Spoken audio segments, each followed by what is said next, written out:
Hello students, welcome back to my channel commerce with figures. I hope you are fine. आज का topic start करने से पहले बहुत इंपॉर्टेंट बात करनी है मुझे आप लोगों से। वो ये है कि अगर आप लोगों ने मेरे चैनल को अभी तक सब्सक्राइब नहीं किया है तो प्लीज जल्दी से जाइए मेरे चैनल को सब्सक्राइब करिए और शेयर करिए और कमेंट करिए, ठीक है। और इसके अलावा अगर आपको बराबर मेरे चैनल की नोटिफिकेशन चाहिए मेरे वीडियोस के तो बेल आइकन को ऑन करिए। Okay, so let's start. And before starting हम लोगों ने जो प्रीवियस क्लास करी थी उससे रिलेटेड कुछ डाउट्स पूछे कुछ स्टूडेंट्स ने, तो आज की क्लास में पहले हम लोग उन डाउट्स को ले लेते हैं। बहुत छोटा सा टॉपिक है जो लास्ट एकदम एंड पढ़ाया था। कुछ स्टूडेंट्स ने कमेंट किया सर उसे एक बार फिर से बता दीजिए, क्लियर नहीं हो रहा। हम लोगों ने 2-3 बार उस वीडियो को देखा, तो चलिए मैं एग्जांपल लेकर उसे फिर से क्लियर कर देता हूं। आफ्टर दैट हम लोग अपनी प्रैक्टिसेस करेंगे। आज हम लोग को इनकम एंड एक्सपेंडिचर कुछ प्रैक्टिस करनी थी। ओके, सो चलिए लेट्स मूव। हम लोगों ने लास्ट टॉपिक पढ़ा था क्रेडिटर्स फॉर सप्लायर अकाउंट और स्टॉक फॉर कंज्यूमेबल्स बनाना, अकाउंट बनाना सीखा था। क्रॉस पोस्टिंग थी उसकी, उससे बच्चों को डाउट आ रहा था। तो चलिए पहले उस टॉपिक को एक बार फिर से क्लियर कर लेते हैं।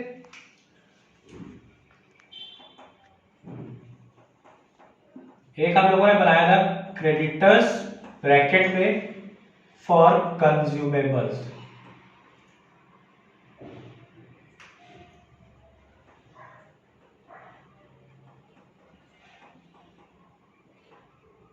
अकाउंट, और इसी के साथ में हमने बोला था एक अकाउंट और बनता है, उसका नाम है स्टोर्स अकाउंट या स्टॉक फॉर कंज्यूमेबल, ठीक है। सेकेंड इज स्टॉक ब्रैकेट में कंज्यूमेबल आइटम्स भी लिख सकते हो आप लोग।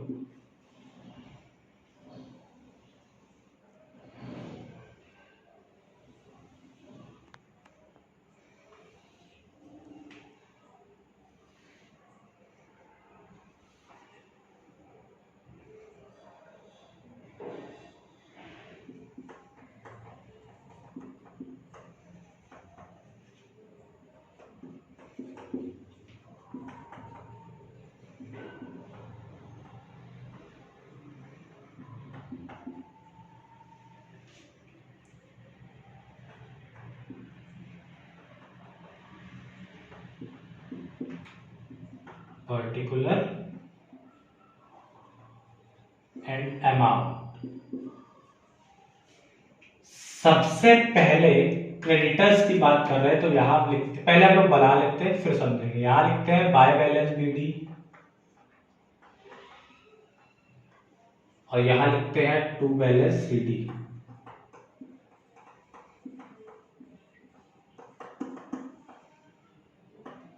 ठीक है। यहां पर आता है बाय परचेजेस, यहां पर होता है टू बैंक और टू रिटर्न, ठीक है। इस रिटर्न को हम लोग स्टॉक भी बोल सकते हैं क्योंकि ये स्टॉक अकाउंट में जाना है, ठीक है। अगर नहीं स्टॉक लिखते तो डायरेक्ट हम लोग रिटर्न लिख देते। चलो हम लोग रिटर्न से समझ लेते जो लास्ट में किया था, ठीक है। इसके बाद यहां पर हम लोग लिखते हैं टू ओपनिंग स्टॉक या to balance brought down by balance carry down to creditors account. इसके बाद यहां पर लिखते थे बाय इनकम एंड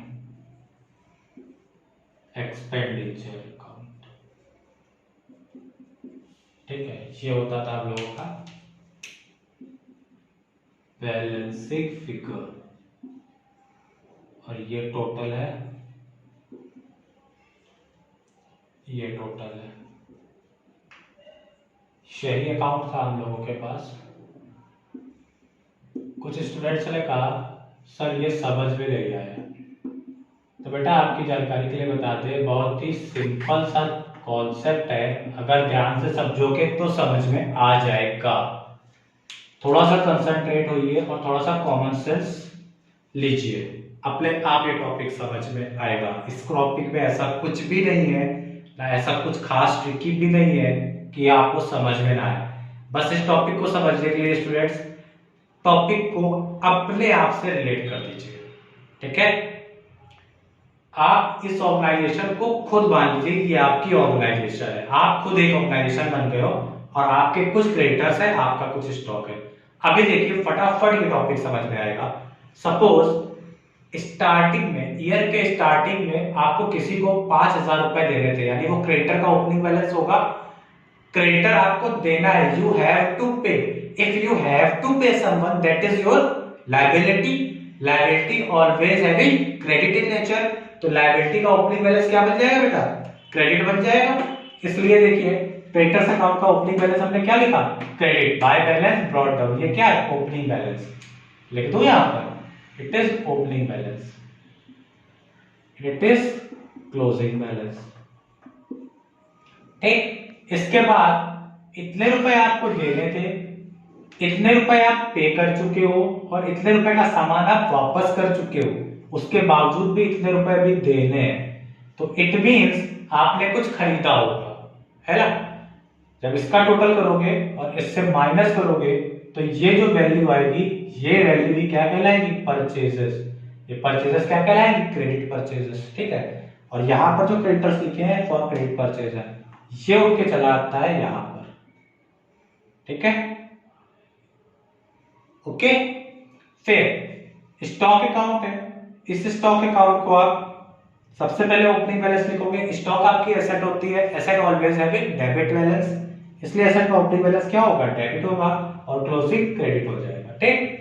स्टार्टिंग के ईयर में आपके पास ये स्टॉक था, इतने का सामान आपने और परचेज कर लिया, तो और इतने रुपए का सामान आपके पास बचा हुआ है रेंट में, तो जो डिफरेंस है वो क्या किया होगा? आपने यूज किया होगा, क्योंकि कंज्यूमेबल निकाले यानी यूज किया होगा, तो यानी कंज्यूम किया है। कंज्यूमर्स कहां जाते हैं? इनकम एक्सपेंडिचर, इसने डायरेक्ट करने से कहां ट्रांसफर कर दिया? बाय इनकम एंड एक्सपेंडिचर, ठीक है, क्लियर। चलिए तो हम लोग अपने टॉपिक पे आते हैं, एक क्वेश्चन एग्जांपल नोट करते हैं, एक क्वेश्चन लेते हैं और उसे सॉल्व करते हैं, ओके। चलिए सो फ्रेंड्स, चलिए हम लोग क्वेश्चन करते हैं। अपना टॉपिक इनकम एक्सपेंडिचर चल रहा था, उसका एक क्वेश्चन करते हैं, okay.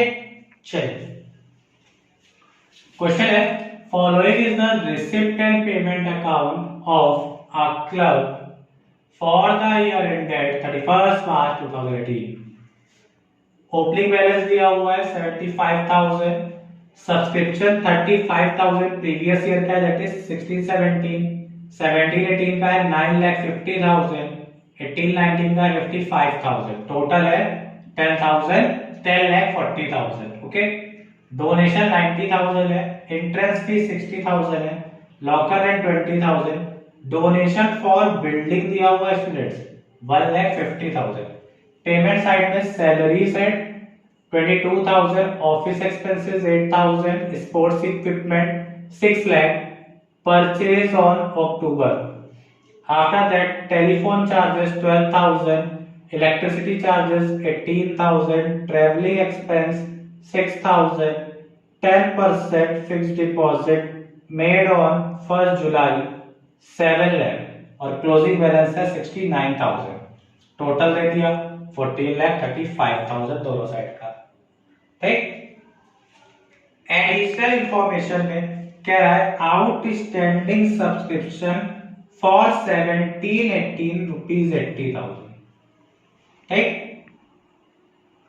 Outstanding salary on 1 April 2,000 rupees and on 31st as at 31st March 4,000, ठीक।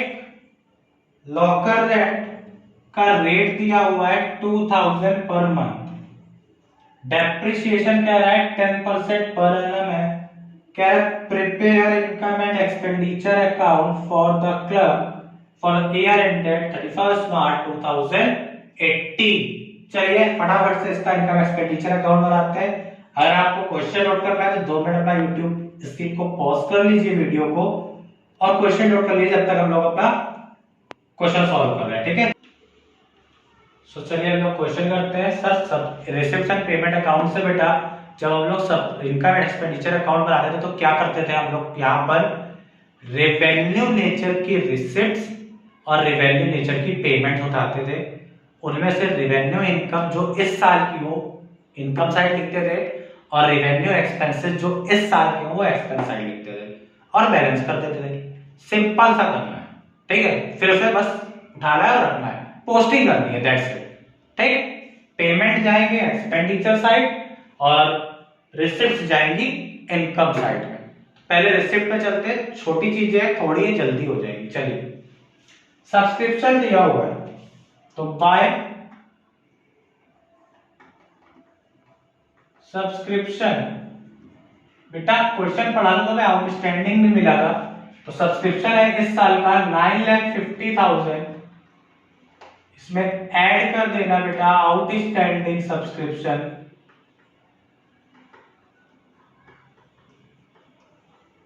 कितना दिया हुआ है बेटा आउटस्टैंडिंग सब्सक्रिप्शन बेटा गिवन है 80,000। इसको इसमें ऐड कर दोगे तो ये कितना हो जाएगा 1 2 3 4, ठीक है। 8 and 5 10,30,000, okay. After that donation दिया हुआ बेटा, लिख देना बाय डोनेशन बेटा 90,000। Then entrance fees, by entrance fees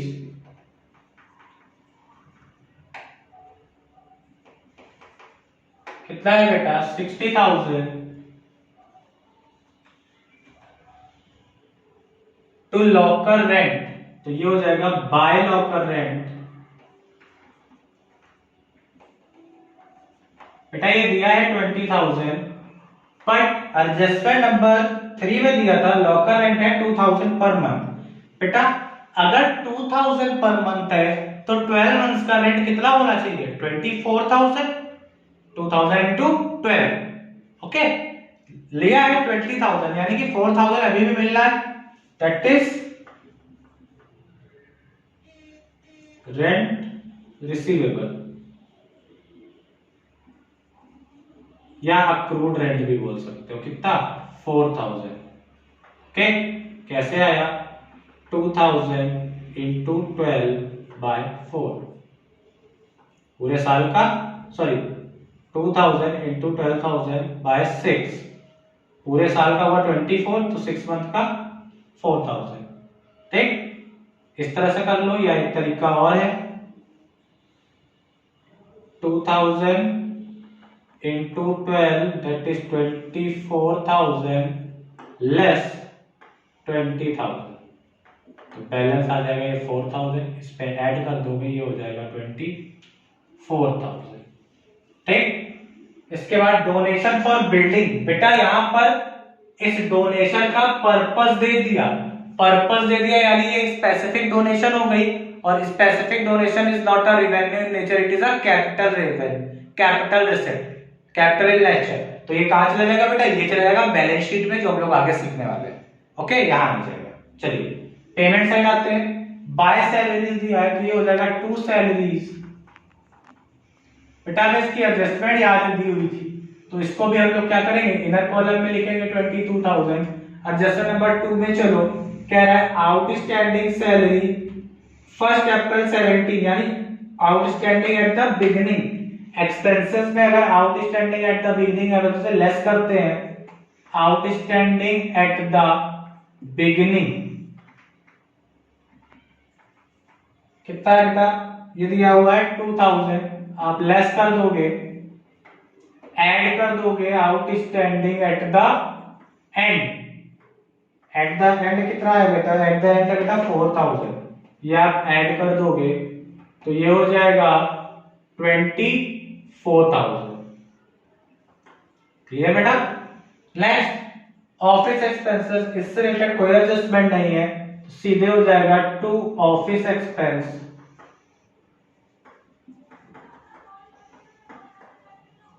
$8,000। Sports equipment ये मेरी एसेट है, छोड़ देंगे।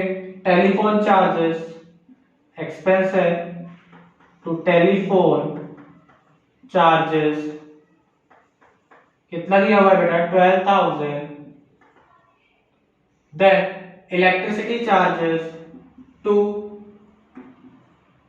इलेक्ट्रिसिटी चार्जेस कितना है 18,000। After that travelling expenses 6,000 to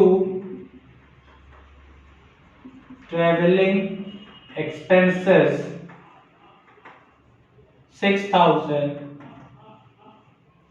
फिर 10% फिक्स्ड डिपॉजिट, तो ये फिक्स्ड डिपॉजिट तो जाएगा नहीं, मेरी एसेट है, बस इंटरेस्ट दे रहा है, तो इंटरेस्ट ऑन फिक्स्ड डिपॉजिट क्या होगी, इनकम होगी, तो इसे इनकम साइड लिखेंगे।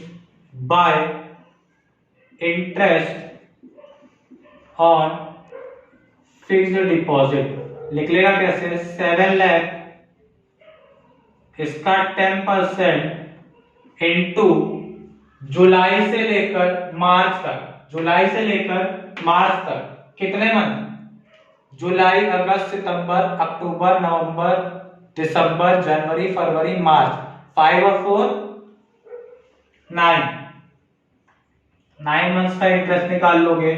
बेटा एक चीज याद रखना, इसको तक निकालने का तरीका और है, जुलाई से जोड़ना था, अप्रैल से मार्च तक 12 मंथ होते हैं, तो अप्रैल मई जून 3 महीने हटा दो, 12 में 3 माइनस कर दिया 9 आ जाएगा, डायरेक्ट भी कर सकते हो, ठीक है। अब आते हैं डेप्रिसिएशन के पास, लास्ट एडजस्टमेंट जो हमारी बची थी, स्पोर्ट्स इक्विपमेंट पे 10% डेप्रिसिएशन लग रहा है। स्पोर्ट्स इक्विपमेंट है 6 लाख के, परचेज किए हैं अक्टूबर में, तो to depreciation at the rate of 10% per annum on sports equipments. Sports equipment है हमारे 6 लाख, इसका हम निकालेंगे 10% फॉर 6 मंथ। 6 मंथ बेटा अक्टूबर टू मार्च, अक्टूबर नवंबर दिसंबर 3, जनवरी फरवरी मार्च 3 और प्लस 3 6, ठीक है। तो कितना आ जाएगा इसको निकाल लीजिए और ये एफडी का इंटरेस्ट निकाल लीजिए। आफ्टर दैट इनका आप लोग टोटल कर देंगे और टोटल करके इसका बैलेंस निकाल देंगे, ठीक है। तो ये और इंटरेस्ट निकालिए और डेप्रिसिएशन की वैल्यू बताइए। इंटरेस्ट की वैल्यू तो डेप्रिसिएशन की वैल्यू तो बेटा सिंपल दिख रही है, 6 लाख का 10% 60,000, 6 मंथ का हो जाएगा 30,000, ठीक है। ये तो बेटा निकल आया। बात इसकी करते हैं, 7 लाख का 10% हुआ 70,000 इंटू 9/12, निकाल लीजिए कितना आएगा,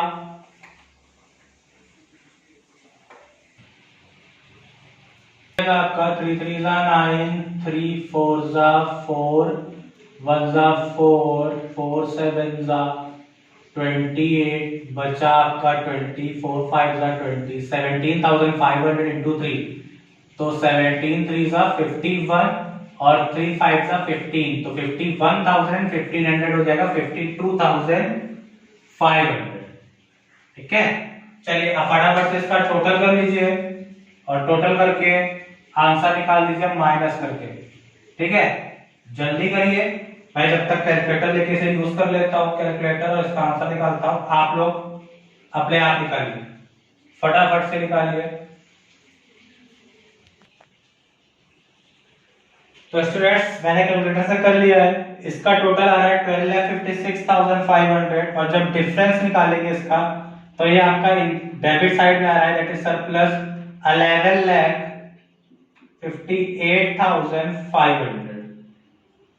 मैंने निकाल दिया, एक बार आप लोग भी क्रॉस चेक कर लीजिएगा, वैसे गलत नहीं है फिर भी, ठीक है। तो ये आ गया आपका आंसर जो हमें निकालना था, बैलेंसिंग फिगर, ठीक। सर कुछ क्वेश्चन है आप लोगों के मन में, क्या उसे आप क्लियर करेंगे? बिल्कुल क्लियर करेंगे बेटा, क्यों नहीं क्लियर करेंगे, इसीलिए तो यहाँ आया हूं आपके सामने अपने इस चैनल को लेकर। ठीक है, तो आप लोग की हेल्प के लिए ही है ये। तो ऐसा करते हैं, सब क्वेश्चंस है मेरे मन में कि आपने कभी पढ़ाया था हम लोगों को कि कभी कभी एंट्रेंस फीस वगैरह जो होती है कैपिटलाइज कर दी जाती है। तो बेटा याद करो, हमने उस टाइम ये भी बताया था कि ये जो एंट्रेंस फीसेस हैं इन्हें आप कैपिटलाइज तभी करोगे जब क्वेश्चन बोलेगा। If question is silent then you don't need to capitalize these receipts, just like entrance fees and donation. Look over receipt account, receipt side. Donation 90,000 I treated as revenue, and on the other hand donation for building 1,50,000 I treated it as a capital. क्यों? क्योंकि इसमें question है बेटा, कह दिया कि ये क्या है, फॉर बिल्डिंग है बेटा। अगर ये फॉर बिल्डिंग है यानी ये क्या हो गई है, स्पेशल फंड, स्पेशल पर्पस हो गया। स्पेशल पर्पस की चीजें क्या हो जाती है, कैपिटलाइज हो जाती है। कैपिटलाइज हो जाएगी तो बेटा ये कहां चली जाएगी, ये सब चली जाएगी बैलेंस शीट में। क्लियर बच्चों? ठीक है सर। सर एक क्वेश्चन और था, आपने बताया था जो इन्वेस्टमेंट्स होती हैं उससे रिलेटेड इनकम को सर हम लोग उसी फंड में जोड़ देते हैं, वो या तो नॉन फंड हो और या फंड हो, हम कहीं ना कहीं उसको ट्रीट करते हैं फंड के साथ। नॉन फंड में बेटा ऐसा नहीं होता था, मैंने क्लियर बोला था, आप लोग मिसमैच मत करिए। मैंने क्लियर बोला था कि नॉन फंड बेस्ड अकाउंटिंग में फंड से रिलेटेड इनकम और एक्सपेंस को सेपरेटली दिखाते हैं इनकम एंड एक्सपेंडिचर अकाउंट में। और दूसरी चीज, ये जो फिक्स्ड डिपॉजिट दिया हुआ है, ये जो एफडी नाम की इन्वेस्टमेंट है, ये किसी फंड की तो है नहीं, इसका किसी फंड का नाम लिखा है क्या? ये तो जनरल इन्वेस्टमेंट है। अगर जनरल इन्वेस्टमेंट है तो उससे रिलेटेड इनकम को हम कहां दिखाएंगे, इनकम साइड दिखाएंगे। क्लियर? बट बेटा डेट वाइज ध्यान रखना, डेट पे बहुत कंसंट्रेट करना। क्वेश्चन कभी भी आपको कंफ्यूज करेगा बच्चों तो वो डेट पे ही करेगा, क्वेश्चन कुछ नहीं करता। बहुत सिंपल चैप्टर है, मैं तो कहता हूं it is a very very very simple chapter, but you have to concentrate while you are doing posting. जब आप लोग इसकी पोस्टिंग कर रहे हो तब ध्यान देना है। अगर आपने पोस्टिंग सही से कर ली और इन छोटी छोटी डेट का ध्यान दे दिया, क्वेश्चन कभी गलत हो ही नहीं सकता बेटा, कभी गलत नहीं होगा। क्लियर? अच्छे से करो, कंसंट्रेट होकर पोस्टिंग करो, कभी क्वेश्चन गलत नहीं होगा। ठीक, चलिए जल्दी से इस क्वेश्चन को नोट कर लीजिए। 2 मिनट के लिए मैं हट रहा हूं, आप अपनी स्क्रीन को पॉज करके नोट करिए। ओके,